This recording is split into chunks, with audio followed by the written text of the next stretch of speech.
I got my first colonoscopy. Clap it up for butt health. Yes. Take that propofol nap. You all deserve it. It's like, no butt jokes for me.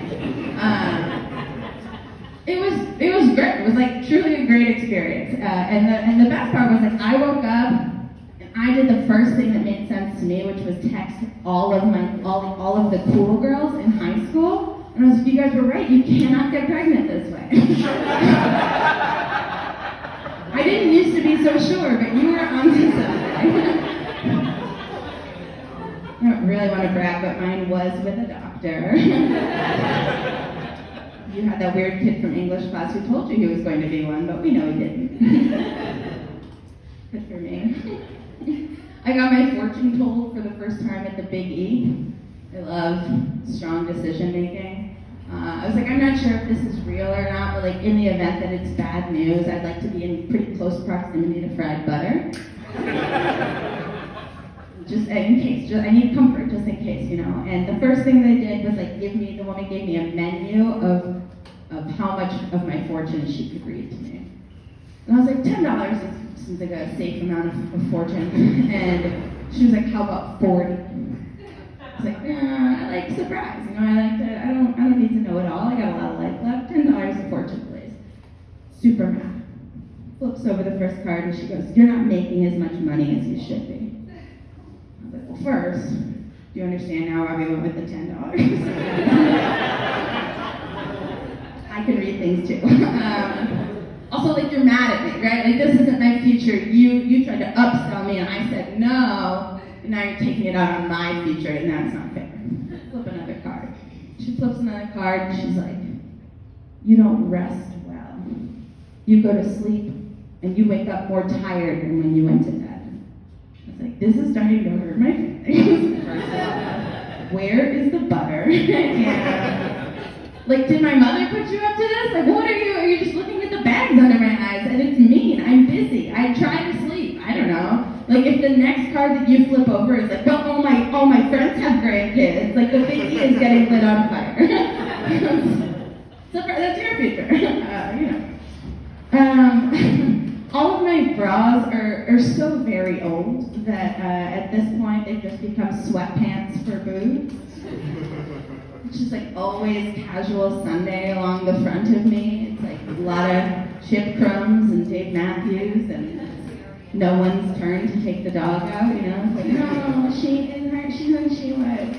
But like, I don't know how to measure a bra size. Like, I think it's a big lie. I don't think there's a real truth to it. There's like perhaps one old Italian lady with like a tape measure of knowledge, and I just like haven't found her boob dojo yet. You know, it's very difficult.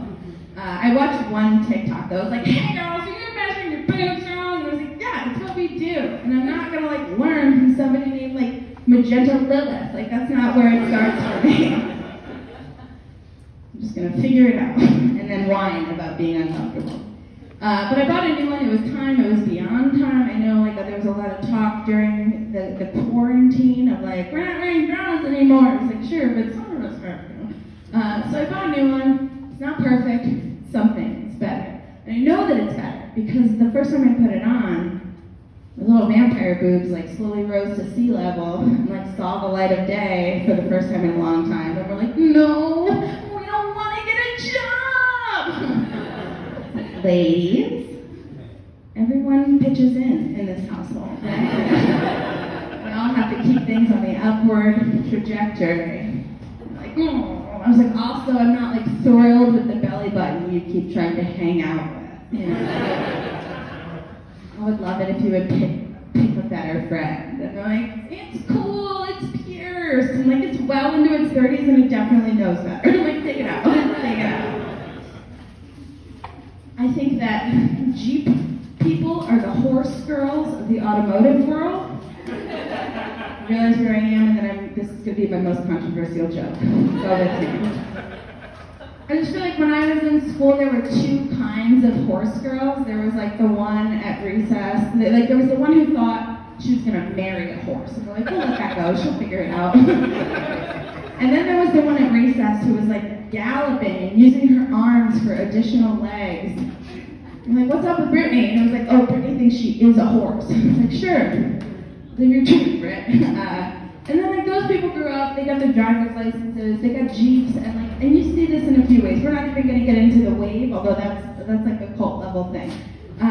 But like, there's the people that like, you see them with a Jeep and there's no less than 46 bumper stickers on the back of it, identifying it as a Jeep, and so the fact that it's a Jeep, which is a pretty identifiable car, isn't enough, right?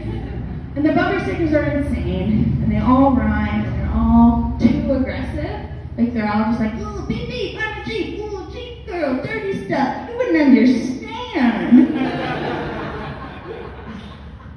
I totally understand, you want to fuck your car. I get it, it's not for me, but if you're not hurting anyone, I don't know. And then the other one is like, why is Brittany at that party like knocking over the cheese plate and knocking over the ranch dip and stuff? And it's like, oh, Brittany thinks she is a Jeep right now? She's off-roading, actually.